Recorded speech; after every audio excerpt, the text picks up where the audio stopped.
Welcome back to our extended coverage of the crisis in the Middle East. Now, Walid Shoebat calls himself a former Muslim terrorist. Now he says he's fighting for the justice of Israel. His new book, Why I Left Jihad, discusses the roots of terrorism and what he describes as a return of radical Islam. He joins us now from Washington. Thank you for joining us. First of all, why did you turn away from being essentially a terrorist? Well, you have to understand, in the Middle East, everybody is raised on the Holocaust denial. Even Mahmoud Abbas wrote his thesis in his graduation that the Holocaust never existed. So denying the Holocaust was permeating throughout the Middle East. The thing wasn't true. Even though in Germany today, if you deny the Holocaust, you can go to jail. So that's in Germany. Starting looking at real history in America, started studying the history. I took a trip one time to Israel, and in Hebron, I saw this Israeli bus, a Jewish bus, picking the Jewish community. It had wire mesh bars and bulletproof glass, and the Arab community started throwing stones, hurling stones like it was locusts. I mean, it was incredible. And the Jewish community got on the bus and went home, and I asked myself the question. I said, well, why are Arabs allowed to live in Israel proper while Jews are not allowed to live in Palestine proper? Why do we have to evacuate the Jews from Gaza and from the communities there, but the Arabs, over 1 million, are living in Israel proper? This is not right. What's the problem here? So I started understanding that the issue that we wanted to create a Palestine had nothing to do with the state.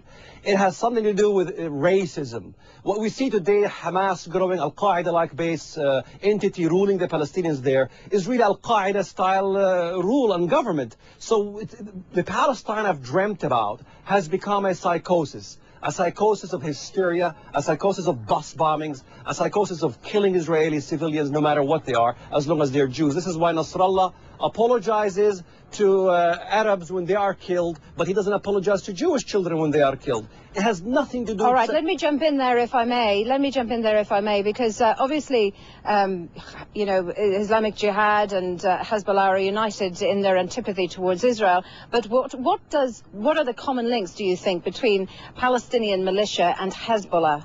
What are their common goals? Do they have any common goals? I think a very good survey, you have to understand, was done by Al Arabiya Network. Very valid survey. Over 73% of the Arabs, 113,000 Arabs were surveyed regarding the establishment of Hamas as the governing body for the Palestinians. 73% of Arabs voted for Hamas to become the governing body. Shia and Sunni divide between Hamas and between Hezbollah. They don't like each other, you know. That's why Saudi Arabia is against Hezbollah, because they're afraid of Iran. Because the Sunni and Shia divide is so strong that they realize if Iran has power, they can take over Saudi Arabia after they took over Iraq. So they really hate each other. They don't like each other. But when it comes to Israel, when it comes to destroying Israel, they will have a temporary unity, if you will, between Hamas. That's why you see the Palestinians carrying a green flag and a yellow flag. You were jailed by Israel for your beliefs earlier on in your life. Now you've changed your point of view. I wasn't jailed for my beliefs. I was jailed for my terror activities in Israel. It wasn't for my beliefs. Okay. All right. Well, your belief in terror activities, then, let's put it that way. But let me ask you, how does it feel now, having been released and having turned a corner? Presumably, you have alienated yourself from much of your family and indeed your brothers. Well, there are many in Germany alienated themselves and risked their lives to fight Nazism. Somebody has to do the job. Somebody has to move forward from the Arab community and says, no, I think we need to establish a different way of thinking, a different way of life. I cannot go to the prison system in Palestinian areas and try to re-recruit the Palestinian children back into, thinking with level-headedness, because Israel doesn't rule that area anymore. It's all been given over to the Palestinians, and everything's been given by Israel. Gaza, what's happened in Gaza? You have Hamasistan. You have an entirely brainwashed system there that is going beyond our imagination.